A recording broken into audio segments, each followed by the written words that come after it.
আমার দ্রৌপদী আমাকে বলেছে কখনোই আমার বিয়ে করবে না। আমার নিজের মা পরে আমার কাছে এসে আমারই মৃত্যু কামনা করেছে বা তার সন্তানদের বাঁচানোর চেষ্টা করেছে, এবং যুদ্ধের চরম মুহূর্তে আমি মন্ত্রগুলো ভুলে গেছি। এই পুরো ঘটনায় আমার তো কোনো দোষ ছিল না। কারণ কৃষ্ণ বলল, আমি রাজার বংশে জন্মগ্রহণ করেছি কিন্তু বড় হয়েছি গোয়াল ঘরে। একজনকে ভালোবেসেছিলাম, কিন্তু যখন জানলাম আমার রাজদায়িত্ব, আমি সব ছেড়ে চলে গেলাম রাজ্য উদ্ধারে। রাজ্য উদ্ধার করলাম, রাজ্য শাসন করতে সর্বোচ্চ চেষ্টা করলাম। নিজের আত্মীয় স্বজনদের অনিয়মের কারণে রাজ্য শাসন করতে পারলাম না। যদুবংশের লোকজন এক পর্যায়ে এত উশৃঙ্খল হয়েছিল, তারা নারদ মুনিকে নারী শেষে একবার প্রলোভনের চেষ্টা করেছিল। এটা জানতে পেরে কৃষ্ণ এত কষ্ট পায়, উনি দুঃখে কষ্টে রাজ্য ছেড়ে চলে যান। ওই সময়টাকে বলা হয় মৌসুলকাল। তো বাংলাদেশে এখন চলছে মৌসুলকাল।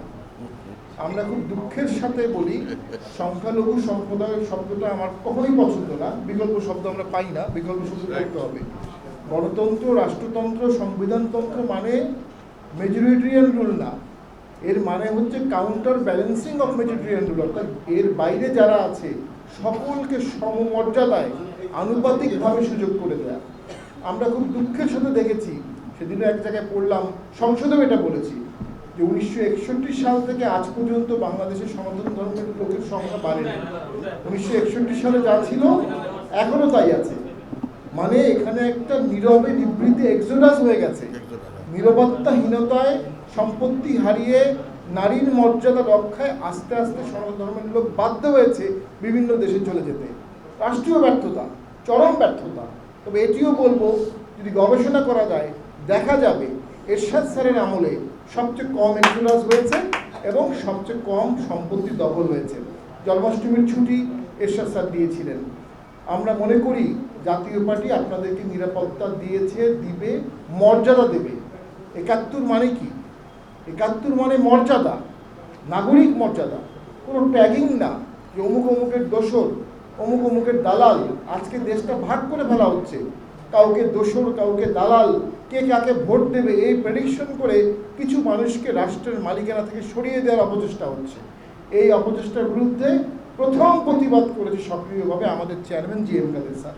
আমরা মনে করি আজকে এদেশের নিপীড়িত মানুষ, নির্যাতিত মানুষের আশার প্রতিভূ জনাব জি.এম. কাদের জাতীয় পার্টির চেয়ারম্যান, এবং জাতীয় পার্টি সক্রিয়ভাবে, ভিজিবলভাবে সকল অন্যায়ের প্রতিবাদ করছে।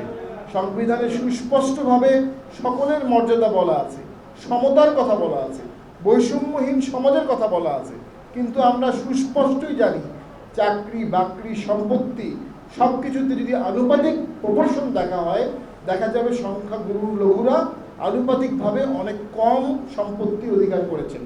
অর্থাৎ এখানে একটা বৈষম্য আছে, চাকরি বাকরিতেও তাই। তাহলে সেক্ষেত্রে কী করতে হবে?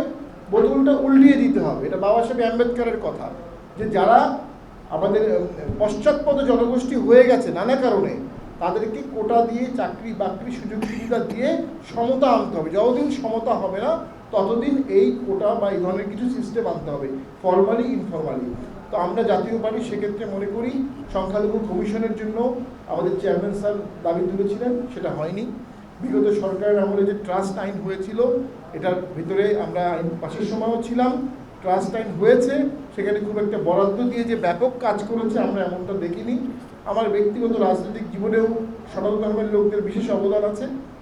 আমি প্রথম যখন উপনির্বাচন করে হারলাম, দ্বিতীয় উপনির্বাচনে আমি আমার এলাকার সনাতন ধর্মের লোকদের সাথে বসেছিলাম এবং সকলে আমাকে কথা দিয়েছিল তারা ভোট দিবেন, এবং তাদের ভোটেই আসলে আমি অনেকটা জয়লাভ করি। পাশাপাশি অন্যরাও ভোট দিয়েছিলেন। তাদের একটাই শর্ত ছিল যে আমাদের মন্দিরের বরাদ্দটা সরাসরি মন্দিরে দেবেন, অন্য কাউকে না। অর্থাৎ অন্য কাউকে দিলে সেই বরাদ্দটা যথাযথভাবে তাদের মন্দিরে দেওয়া হয় না। আমি সেটা করেছিলাম।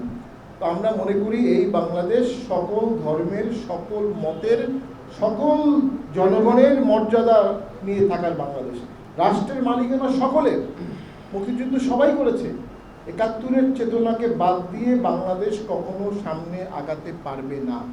৭১-এর চেতনার মধ্যে অসাম্প্রদায়িকতা আছে, এবং অসাম্প্রদায়িকতা কখনোই কোনো ধর্মের বিরোধী না। সকল ধর্মই অসাম্প্রদায়িকতাকে প্রমোট করেছে, ইনক্লুড করেছে। অন্তর্ভুক্তি, রাষ্ট্র সমাজ অন্তর্ভুক্তির ভিত্তিতে চলবে। আমরা দুঃখের সাথে দেখেছি যে এখানে মন্দির ভাঙা হয়েছে, হিন্দু নারীর অপমান হয়েছে, হিন্দু ব্যক্তিকে অপমান করা হয়েছে, গালি দেওয়া হয়েছে এবং রাষ্ট্র নিশ্চুপ ছিল। এই সমস্ত ঘটনার আমরা তীব্র প্রতিবাদ জানাই। আমরা জাতীয় পার্টির তরফ থেকে আপনাদেরকে বলতে চাচ্ছি, এই ধরনের যে কোনো অন্যায় হলে আপনারা প্রাথমিক তদন্ত করে আমাদেরকে জানাবেন। জিএম কাদের আপনাদের কণ্ঠস্বর, জাতীয় পার্টি আপনাদের কণ্ঠস্বর। এই কণ্ঠস্বর শক্তিশালী করতে হবে। আপনারা যদি এই কণ্ঠস্বরকে শক্তিশালী না করেন, আপনাদের নিরাপত্তা দেওয়ার চেষ্টা করলেও আমরা ব্যর্থ হতে পারি।